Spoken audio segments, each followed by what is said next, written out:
جی دوستوں، میں ہوں عبدالباسط اور آپ دیکھ رہے ہیں کلائڈوسکوپ۔ آج کل پاکستان میں ایک بحث جاری ہے کہ پاکستان میں جو اس وقت سیاسی نظام ہے ہمارا، پارلیمنٹری فارم آف گورنمنٹ، وہ ڈیلیور نہیں کر پا رہا، اور ضرورت اس امر کی ہے کہ اب ہمیں صدارتی نظام کی طرف جانا چاہیے۔ بلکہ ایک نجی ٹیلی ویژن چینل پہ تو میں دیکھ رہا تھا کہ ایک کیمپین بھی شروع ہو گئی ہے، اور اس میں لوگوں کو یہ کہا جا رہا ہے کہ آپ حکومت پہ زور ڈالیں، پریشر ڈالیں، تاکہ اور پارلیمنٹیرینز پہ پریشر ڈالیں، سیاستدانوں پہ پریشر ڈالیں، تاکہ وہ پارلیمنٹ میں آئین میں تبدیل کر کے اس پورے نظام کو، سیاسی نظام کو تبدیل کر دیں، اور ہم پارلیمانی نظام سے صدارتی نظام کی طرف چلے جائیں۔ جن لوگوں نے میری کتاب ہاسٹیلیٹی پڑھی ہے دوستو، اس میں میں چاہتا ہوں کہ آج اس میں سے ایک پچھلے سال ہی چھپی ہے، اس میں پیج جو صفحہ 283 ہے، اس میں یہی کہتا ہوں کہ میرا بھی ذاتی خیال یہی ہے، اور میں انکریزنگلی کنونسڈ ہوتا جا رہا ہوں کہ پاکستان کے جو ہمارے سیاسی، اقتصادی اور معاشرتی جو حالات ہیں، اس کو سامنے رکھتے ہوئے شاید صدارتی نظام ہمارے لیے بہتر ہو۔ لیکن بہرحال یہ کنسنسس کے ساتھ ہی ہونا چاہیے، باقاعدہ جینون ڈیبیٹ ہونا چاہیے، کوئی چیزیں اوپر سے امپوز نہیں ہونی چاہیے، اور پھر ویسے بھی یہ نہیں ہو سکتا جب کہ آئین میں 2/3 میجورٹی نہ ہو آئین میں تبدیل کرنے کے جو ضروری ہے۔ تو بہرحال میرا اپنا بھی رجحان یہ رہا ہے، اور پچھلے خاص 1-2 سالوں میں، کہ شاید صدارتی نظام ہمارے لیے بہتر ہو۔ اب اپوزیشن اس کو ٹوتھ اینڈ نیل اس کو اپوز کر رہی ہے کہ ممکن یہ پاسبل ہی نہیں ہے، کیونکہ جو آرگومنٹس دیے جا رہے ہیں اپوزیشن کے بقول بالکل لایعنی و بے معنی ہیں، کیونکہ پاکستان میں ان کا کہنا یہ ہے کہ جب بھی صدور آئے، اتھارٹیرین صدور آئے، تو کیا انہوں نے ڈیلیور کیا۔ تو میں ذاتی طور پہ یہ سمجھتا ہوں کہ وہ آرگومنٹ بھی ٹھیک نہیں ہے۔ پاکستان میں اگر صدر ایوب تھے، یا صدر ضیاء الحق، یا صدر مشرف، تو وہ کوئی آئین کے تحت صدر نہیں بنے تھے، وہ تو ایک ڈکٹیٹرشپ تھی، ملٹری ڈکٹیٹرشپ، اور آئین میں اس کی کوئی گنجائش نہیں تھی۔ اس لیے اگر آئین میں تبدیلی کر کے آپ پارلیمانی نظام سے صدارتی نظام تک جائیں گے، تو وہ ایک مختلف نوعیت کی چیز ہو جاتی ہے۔ لیکن یہ جو پیریڈز ہم نے دیکھے پاکستان کی تاریخ میں، جس میں ملٹری ڈکٹیٹرشپ تھی، اور اس میں جو صدور رہے وہ بہت ہی طاقتور رہے، وہ ایک ڈفرنٹ نیچر کی حکومتیں تھیں، جو کہ غیر آئینی بھی تھیں اور غیر قانونی بھی تھیں۔ تو لہٰذا وہ آرگومنٹ اپوزیشن کا نہیں بنتا۔ البتہ یہ ضرور ہے کہ ہماری جو ہیں ضروریات ہمارے ملک کی کیا ہیں، اس پہ ایک بحث ہونی چاہیے۔ اور میں جہاں تک دیکھتا ہوں وہ یہی ہے کہ کچھ ممالک نے اپنے جمہوریت کے بڑی قسمیں ہیں، اقسام ہیں، تو اس میں یہ ہے کہ فرانس میں اگر ایک طرح کی جمہوریت ہے، تو جرمنی میں بھی دوسری طرح کی ایک معاملات چل رہے ہیں۔ اسی طرح یو ایس میں بالکل ایک سپریشن آف پاورز ہے، اور اس طرح اگر ہماری پارلیمنٹ لے لیں، تو ہم نے برطانیہ سے چونکہ ہم نے آزادی لی، تو ہم ان کو ہی فالو کر رہے ہیں۔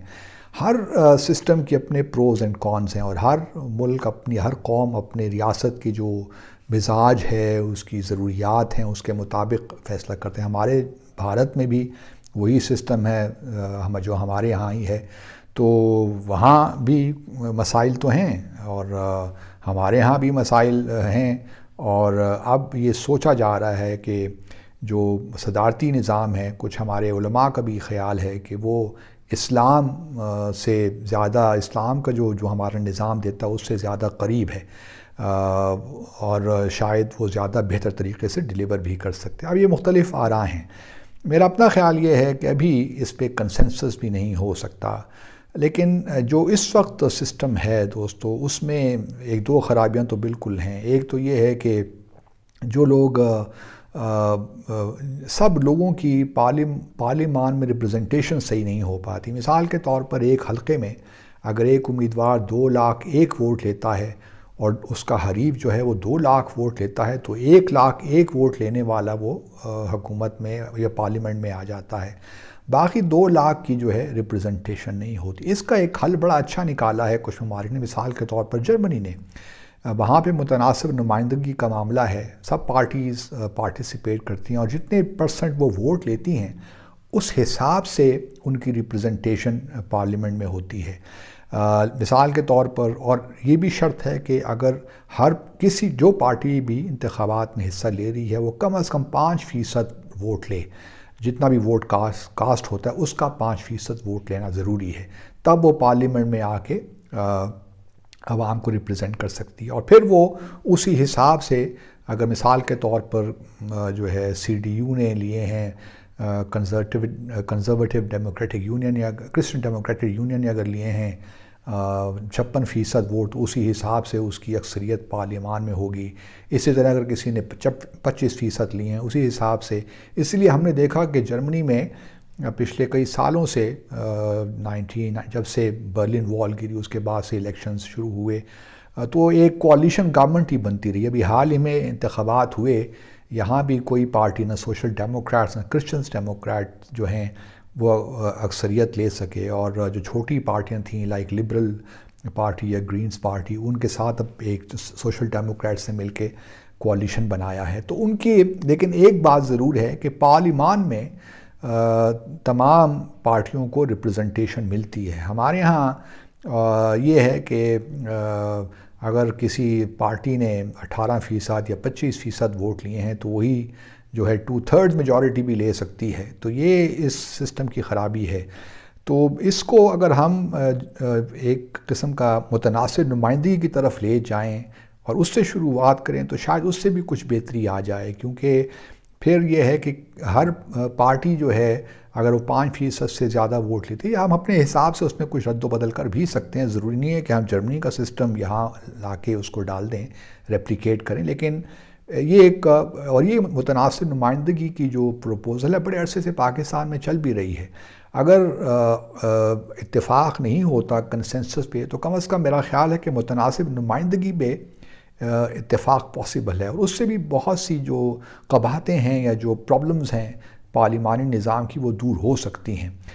کیونکہ ہمارے ہاں اگر ہم صدارتی نظام لے کر اگر کوئی اتفاق ہو بھی جاتا ہے تو آبویسلی وہ چیکس اینڈ بیلنسز کے بغیر نہیں ہو سکتا. مثال کے طور پر آپ دیکھ لیجئے امریکہ میں سیکرٹریز لگانا، سفیر لگانا، یہ سارے جو ہیں اس کے لیے سینٹ کی اپروول بڑی ضروری ہوتی ہے. پھر جو آپ انٹرنیشنل ایگریمنٹس کرتے ہیں، ٹریٹی سائنس کرتے ہیں، ان کے لیے بھی بڑا ضروری ہے کہ وہ اس کو سینٹ جو ہے ریٹیفائی کرے یا سینٹ اس کو اپروو کرے.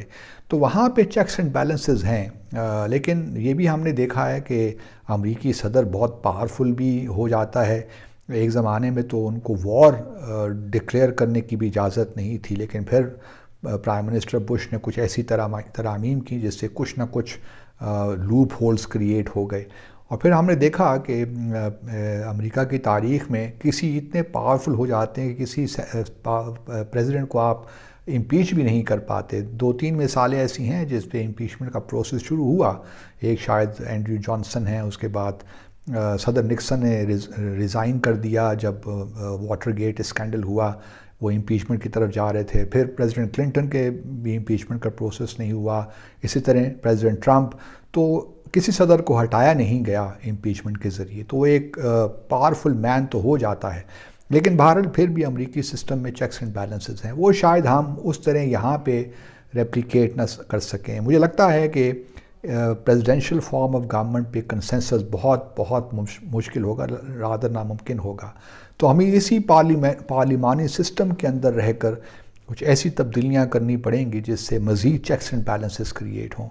اور اس میں اگر ہم پروپورشنل ریپرزنٹیشن کی طرف جاتے ہیں تو یہ بھی ایک احسن اقدام ہوگا میری نظر میں. کیونکہ at the end of the day جو اگر گورنمنٹ ڈیلیور نہیں کر پا رہی، اس میں انکمپیٹنس بھی ہو سکتی ہے، اس میں جو الیکٹیبلز کا ایک معاملہ ہے وہ بھی ہے. ہمارا سارا جو نظام ہے وہ اتنا میں سمجھتا ہوں کہ وہ ایفیکٹو یا ایفیشینٹ نہیں ہے کہ وہ عوام کے مسائل کو ڈیلیور کر رہی. یا جو لوگ آتے ہیں، کسی زمانے میں یہ شرط بھی رکھی گئی تھی کہ جو BA سے کم، گریجویشن سے کم اگر کوئی ہے تو وہ الیکشن لڑ نہیں سکتا. یہ بھی ایک مناسب چیز. تو اس قسم کی چیزیں کی جا سکتی ہیں، لیکن کنسنسس کے ساتھ، ایک ڈسکشن کے ساتھ، کیونکہ ہر چیز کے پروز اینڈ کونز ہیں. اور میں نہیں سمجھتا کہ ہمیں اندھی تقلید میں صدارتی نظام کو اپلائی کر لینا چاہیے. صدارتی نظام اگر لانا بھی ہے تو اس کو بھی اپنے مزاج کے مطابق، اپنی ریاست اور قوم کی ضروریات کے مطابق لانا ہوگا۔ یہ نہیں ہے کہ ہم نے بس امریکہ کا جو سسٹم ہے وہ لے آئے، یا جو فرینچ سسٹم ہے وہ اس کو ہم نے یہاں پہ ایمولیٹ کر لیا، تو وہ بھی مناسب نہیں ہوگا۔ تو ایک جو ہے ایک ڈسکشن اگر ہوتی ہے ڈیسنٹ طریقے سے، مہذبانہ طریقے سے، تو اس میں قطعاً کوئی حرج نہیں ہے۔ اور پھر لیکن اس حکومت کو، پی ٹی آئی کو یہ اختیار فی الحال نہیں ہے کہ وہ اس قسم کی جو ہے، اگر وہ پارلیمنٹ کے تھرو چینجز کرتے ہیں تو بسم اللہ، لیکن کویسچن یہ ہے کہ پی ٹی آئی یا کسی بھی جماعت نے ان کے منشور میں یہ نہیں ہے کہ وہ صدارتی نظام کو لائیں گے۔ تو میرے خیال میں اگر کوئی پارٹی چاہتی ہے کہ صدارتی نظام آئے تو اس کو اگلے انتخابات میں اپنے منشور میں یہ ڈالنا چاہیے کہ وہ کس قسم کا سیاسی نظام لائیں گے، یا اس میں کوئی تبدیلی کرنا چاہتے ہیں۔ تو یہ ایک بہتر طریقہ ہوگا۔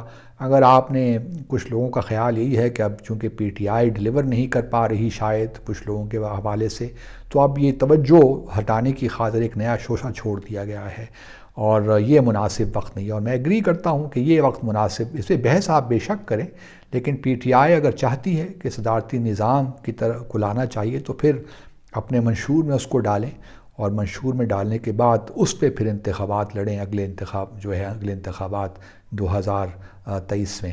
اب چونکہ 3 سال سے زیادہ عرصہ گزر گیا ہے پی ٹی آئی کو، تو اب یہ کہنا کہ ہم اس لیے ڈیلیور نہیں کر پا رہے کہ یہ پارلیمانی نظام ہے، تو یہ کوئی اچھا آرگومنٹ نہیں ہے، کیونکہ آپ کو تو معلوم تھا کہ آپ پارلیمانی نظام ہی میں آئیں گے، آپ ہی وزیر اعظم بنیں گے اور آپ ہی با اختیار چیف ایگزیکٹو ہوں گے۔ تو اب یہ کہنا کہ جی یہ ٹھیک نہیں ہے، تو یہ بات مناسب نہیں ہے۔ تو بہرحال آج اتنا ہی کافی، انشاءاللہ اس پہ گفتگو ہوتی رہے گی۔ اپنا خیال رکھیے، اللہ حافظ۔